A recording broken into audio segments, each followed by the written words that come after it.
these, bro. So they're cheese balls, but they're plant-based, dairy-free, and they've got a bunch of protein in them. 20 vitamins and minerals. I love them.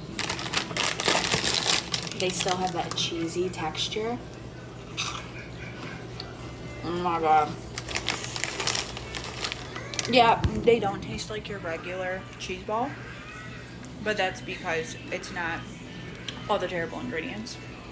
But they are so good. The crunch. They still have that cheesy texture. I mean, look, you can see on my fingers. They're just so good.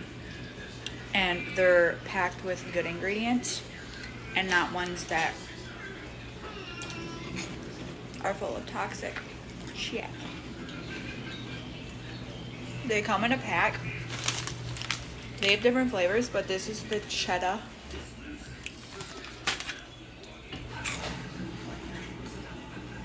Go get you some. Because one bag of these fill me up. I love eating them. They're good for me. Yum.